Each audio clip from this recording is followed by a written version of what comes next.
Thanks for joining me to discuss Sonnet 13. We have traditionally taught this sonnet is about a young man refusing to prepare for old age and death by producing a child to carry on his legacy, which could be compared to an extravagant spender who fails to maintain his family's estate, allowing it to fall into decay year after year under the harsh English winters.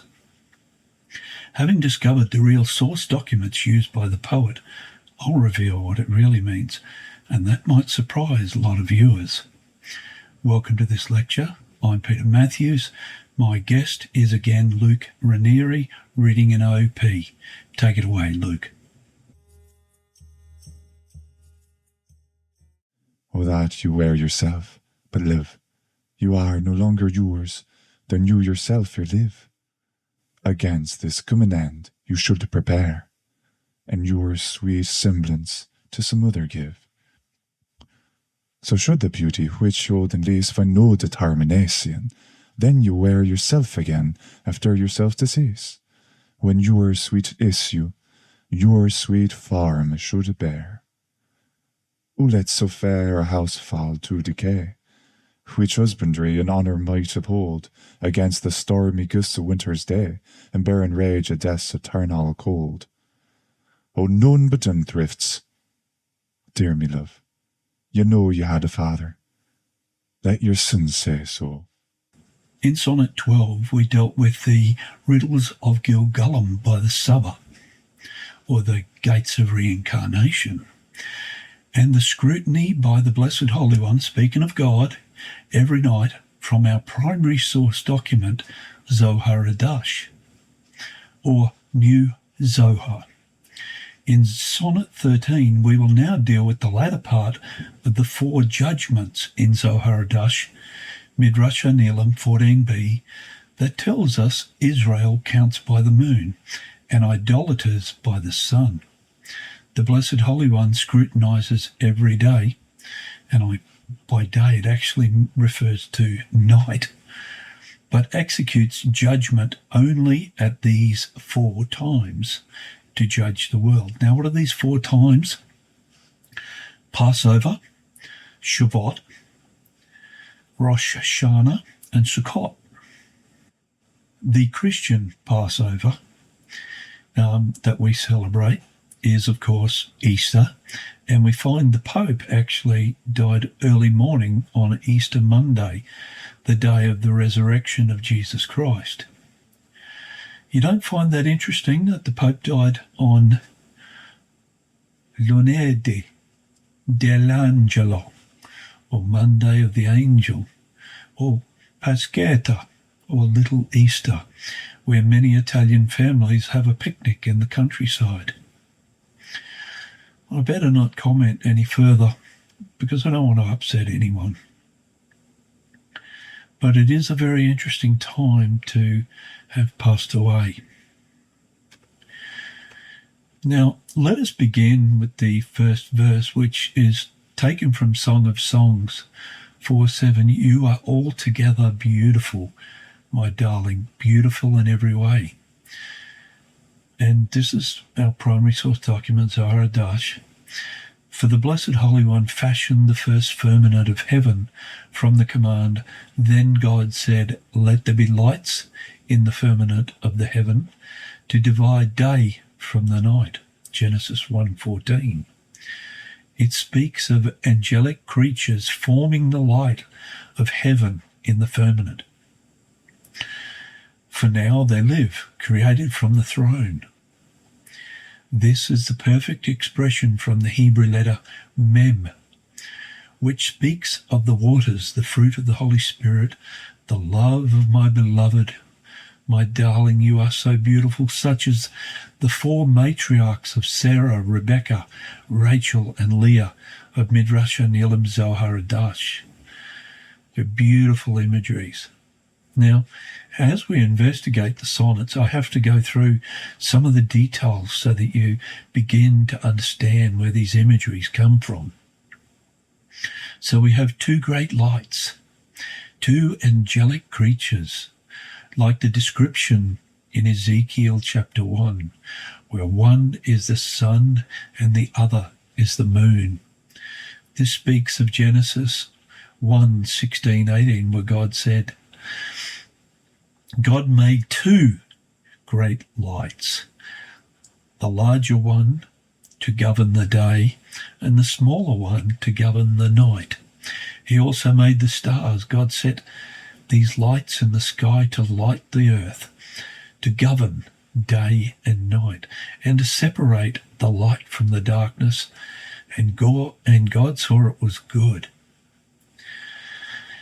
Now in Zohar 14a, the moon, the female is asked to go humble yourself before your husband, for he is holy. So who is the moon, we might ask? We'll get to that in a moment.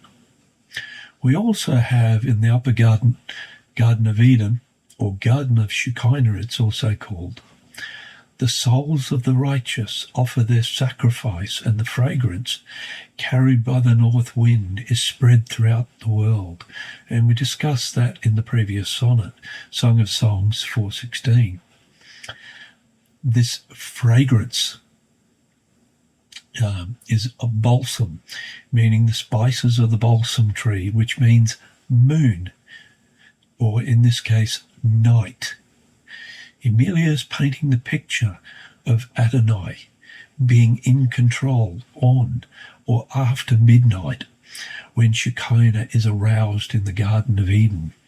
Therefore, Bina is the dark mother, Matronita, the dark divine mother of the left side of judgment. Yud-He Vav-He's court delivers fruit of blessings, also described as mercy, from the right side of the tree of life, as well as judgments from the left side of the tree of life. Matronita, from the Latin noble lady, who is often referred to as the queen, especially by Emilia in Salve Deus Rex Judaeorum. I left this teaching until now because this wonderful passage from the Zohar, from 250b to 267a, discusses the woman, Shekinah, known as Matronita, who is surrounded by her camp of angels, weaving and constituting her body, protecting her from demonic forces. And of course, from Sonnet 1, these demonic forces are the imagery of the thorns on the rose. This is who Emilia Bassano has been writing about as the queen. She compares women to the moon and men to the sun, because as the sonnet goes, but love are no longer yours. Then, it continues, then yourself here live. For Shekinah is still Shekinah, but when she becomes Matronita, she is a part of something bigger, much stronger, much lovelier, with her train of angels protecting her on every side. What an incredible imagery. This is about the transformation from Shekinah to Matronita. And we thought it was about a young man. It's not at all. Zohar Midrash and Elim 14a explains the mystery of the sun and the moon relating to the Mishnah. That's where it originates, where the sun pertains to Esau. Yeah, it is in some ways, but it's used in this context as Matronita. Now, Esau we discussed in Sonnet 1 as the Edomites, the Romans, the Nazi, and the sullied pretenders of Christendom, and other anti-Semitic countries and groups, organisations that will fall based upon Balaam's fourth prophecy in Numbers 24:17. What does the moon pertain to? Jacob. And in end times, the sun is commanded to transpose, effectively reduce, and the moon increase, meaning also Christendom decrease and Judaism increase. That's according to the Zohar, of course. In this world, she, the woman, Adonai, Jacob, Judaism, is to diminish herself, and on account of her pledge and offer of atonement, she has the promise that the engagement of Torah would result in them rising again. Very interesting indeed when you see what's happened to Israel throughout the years and what is happening now. They are rising again against this coming end. You should prepare, Emilia tells the woman, and your sweet semblance to some other give. Speaking of being ready with your oil in your lamps, as Emilia instructed in Salve Deus. And it's from the New Testament, of course. Blessed by our Saviour's merit, not my skill, which I acknowledge to be very small. Yet if the least part of his blessed will I have performed, I count I have done all. One spark of grace, sufficient to fill our lamps with oil, ready when he doth call to enter with the bridegroom to the feast, where he that is the greatest may be least. Beautiful. That's from Salve Deus Rex Judaeorum, and the dedication to Lady Anne. We need to understand that if Israel is found worthy, the Blessed Holy One illuminates them, and they will never need another angelic lamp. This is what it's talking about. For it is written, and this comes from the book of Isaiah, no longer will you need the sun to shine by day, nor the moon to give its light by night. For the Lord your God will be your everlasting light, and your God will be your glory. Your sun will never set, your moon will never go down, for the Lord will be your everlasting light. Your days of mourning will come to an end. All your people will be righteous. Notice that says all, it doesn't say some. All. I just want to pick up on that because they will be deemed righteous. Okay? Don't miss that. They will possess their land forever, for I will plant them in there with my own hands in order to bring myself glory. Isaiah 60 verses 19 to 21. Zohar Adash Midrash Anil 14b tells us Israel counts by the moon and idolaters by the sun. And this is an interesting connection to Freemasons who have a connection to the sun. I won't take that any further than that. I'll leave it there. If you want to do more research on that, you can. And I know these because my ancestors were staunch Freemasons, 32nd degree. I am not. I want no part of it. Anyway, the passage continues.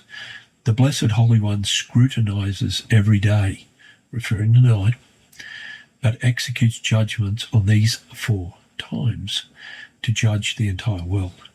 And as I mentioned before, that's Passover, Shavuot, Rosh Hashanah, and Sukkot. Now, on Passover and Shavuot, the Blessed Holy One judges on how they have acted by the abundance or lack of a crop they received from the previous year's sowing or from their trees, respectively. And because the terrorists in Lebanon knew how Israel feel about their trees, they love their trees. That's why they try to destroy them all, to destroy their fruit. But it won't happen. They can't destroy Israel. They'll be there forever, the Lord says. Now on Rosh Hashanah, he judges the entire world, not just Jews, not just Christians, not Buddhists, Muslim, all people alike, for everything they did throughout the year. For it is written, let lights appear in the sky to separate the day from the night. Let them be signs as to mark the seasons, days, and years. Genesis 1:14. Now, Mark Seat put it, let them be for signs and seasons. For Israel who clings to God is doing it on account of the moon. And remember, the moon is a connection to Adonai. And they cling to it and raise it above. For it is written, but all of you who held fast to the Lord your God are still alive today. Deuteronomy 4:4. In other words, at these times we praise God because we're still here. Moving on, we must understand that drawing her inspiration from Zohar Adash, she is showing how the companies of ministering angels preside over matters when the court convenes. The Sanhedrin below, which we've seen throughout the centuries during the time of Christ. The Great Sanhedrin below had 71 members, composed of Nasi princes. Therefore, we can only assume there's 71 Nasi members above, in the courts above, plus, of course, to make 72, the Blessed Holy One. There are angels who serve as defense attorneys and as prosecutors. Well, I would like to be that, but even if 999 angels argue for guilt and one argues for mercy, he is granted safety into the kingdom, just as Jesus taught in the parable of the lost sheep in Luke 15:1-7, which, by the way, is based upon the Zoharic teaching of King David on the lamp of Tav. The lamp of Tav. It's a Hebrew letter Tav. It's from Psalms 119, 169 to 176. So why is it on Rosh Hashanah? Well, Zohar Adash 14c tells us it is because Adam was born on this day, the day his soul and body were infused as one. Thus it is only fitting that judgment be on the same day, where we are judged, and our soul depart our body and enter the world to come, or the second Rashit, the new Zion, the new Jerusalem, which is a primordial point of creation. That is where we rise to be judged. For this reason, Emilia wrote, so should that beauty, speaking of Adam, Israel, righteous Jews, which you hold in lease, speaking of a covenant, find no determination. In other words, being acquitted, just as Adam was acquitted. Then you were yourself again after yourself's decease. In other words, you're entirely beautiful, my darling, my guide, for you did not become corrupted by evil deeds. Therefore, you are now ready to rule with me. As it is written, you are altogether beautiful, my darling, beautiful in every way. Song of Songs 4:7. Basically, redeemed. Therefore, we must examine what Emilia meant by the verse, when your sweet issue, your sweet form should bear. Considering in Sonnet 12 we learned the hidden meaning for sweet and beauty are found in Zohar 13c, speaking of the sweet and beautiful aromas that trickle down upon the entire world from the upper Garden of Eden. Though the underlying beauty is Tiferet from the Tree of Life. The birds that fly above the world are the Sadikim, the righteous, where nothing is lacking, like the vessels of a mother's womb on the day of creation. Emilia is telling us our sweet issue, which is from Sonnet 3, where merot, lights, spelled deficiently, to imply that there was something missing on the fourth day of creation, a lack, where it is missing the vavs, the two vavs from Sonnet 12. Thus, Rabbi Joshua ben Levi tells us, this is the prayer of the righteous who have departed the world, that their reward not be delayed in the world to come. Our sweet form that we should bear is the Rung of Jacob. For it is written, then God ascended them from the place where he had spoken to Jacob. Genesis 35:13. So essentially, we should say a word of Torah and bend the knee and pray every night, and let the light of God shine upon us like Jacob. Genesis 32:30 tells us that Jacob saw the face of God, yet my life has been spared. He wrestled the guardian angel of Esau named Peniel, whose name means face of God, described by Gustav Davidson in the Dictionary of Angels as a Friday angel, resident of the third heaven, the angel of Jehovah, the dark antagonist and healer of human stupidity. Yes. Jacob was told, let me go. Why? Because it was this angel's turn to chant the angelic song of dawn. Let me pose a question. What would happen without musicians and singers to sing the tune of creation?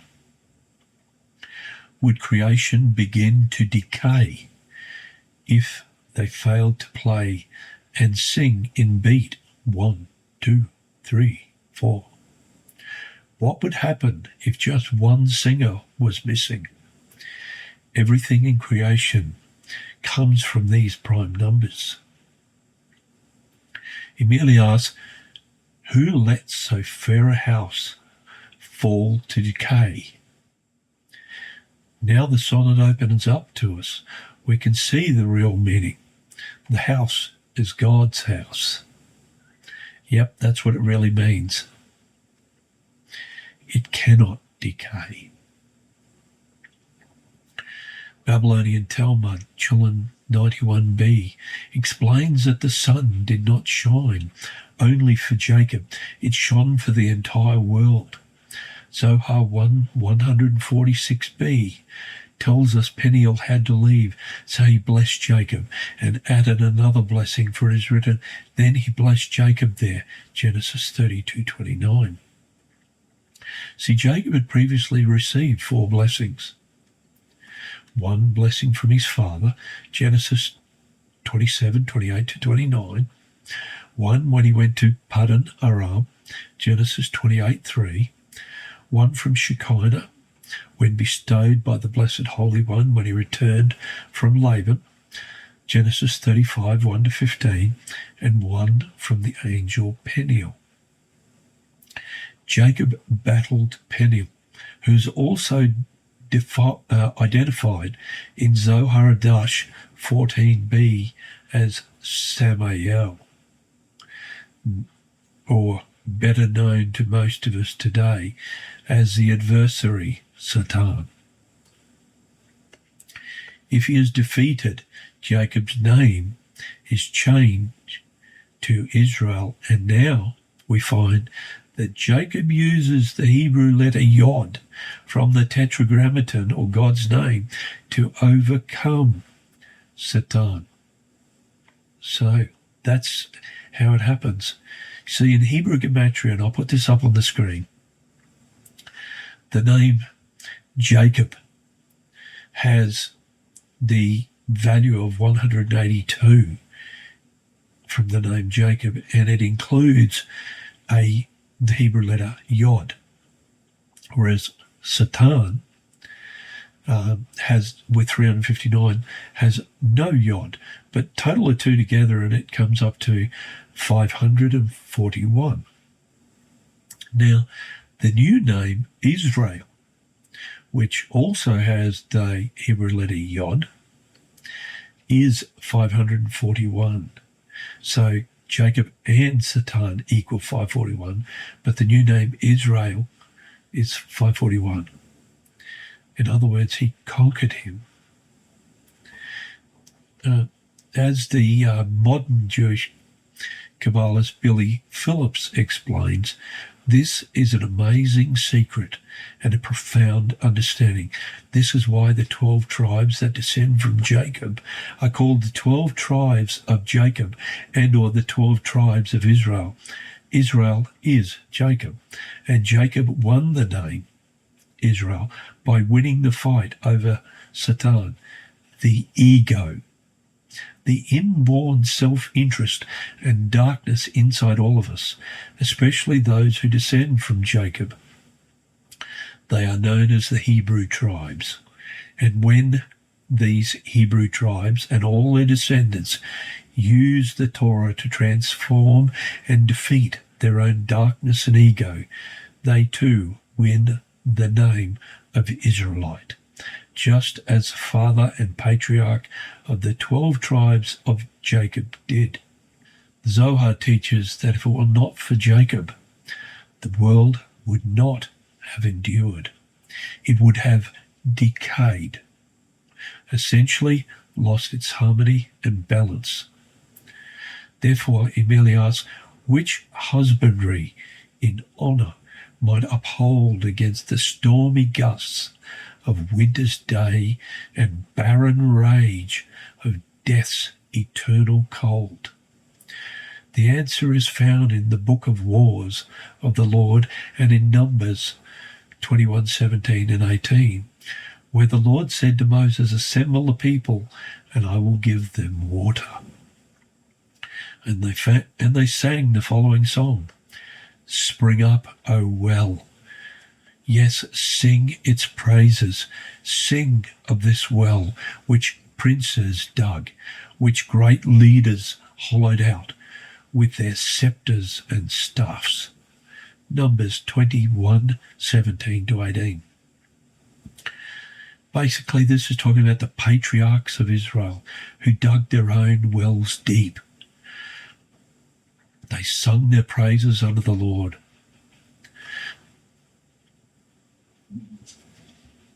Zohar Adash Midrash Elam 14d tells us that the Blessed Holy One bestowed 3 gifts upon Israel. Through Moses, the manna came from heaven. Through Aaron, the clouds of glory travelled with Israel. And through Miriam was the well, blessing the water, travelling with them. For when she died, the waters dried up. Numbers 20, verse 1 to 13. It was through this dark lady that the waters quenched Israel's thirst. However, after she died, the well and the clouds were restored because of the merit of Moses. Why did Moses die outside the land in the, from the sonnet, eternal cold? This is the ultimate question by Emilia. For there's only been one shepherd who surrendered his life for his flock like Moses, and that was Jesus Christ. Hence she wrote, "O none but unthrifts," or, in other words, "O none wasteful death," in this world or the world to come, because it is written, "But now, if you will only forgive their sin, and if not, erase my name from the record you have written. Exodus 32:32. This is when Moses interceded for Israel over the golden calf, and he bore all their sins. Isaiah 53, verse 11. And the three of them, Moses, Aaron, and Miriam, together were engraved above. Dear, my love, you know you had a father, talking about Moses. Let your son, Jesus, say so. The first of many stars. What an incredible sonnet. If you study the life of Moses and the life of Jesus, there are many similarities. I wrote a paper in Bible college over 30 years ago about Jesus being the second Moses. Emilia also noticed these similarities and celebrated them. We all should realize that Moses bore the guilt of many in Israel and was a forerunner in intercession, just as Jesus spent time alone with his Father interceding for his people. Should we not do the same? You can read more on Shavuot in the prologue of the Zohar, chapter 13, though this is not the primary source for this sonnet. Sonnet 14 is a date with truth and beauty. Sonnet 15 is on Adam and Lilith and what is to come. Sonnet 16 is on the Torah. 17 is on the 22 letters and 231 gates. What an incredible sonnet. Sonnet 18 is on Neymar, the mother of all things. Sonnet 19 is a critical sonnet that nobody should miss because it's critical to the rest of as we traverse through the rest of the sonnets. It is critical. It's on the telling of Passover. Before we move into Lech Lecha on the patriarch Abraham. Now I'm going to mention it here. The documents I will be referring to in Sonnet 19 were published by the Bassano family, also in Venice. It's quite incredible, actually. Subscribe now so you don't miss them. And thanks for watching, and bless you all heaps.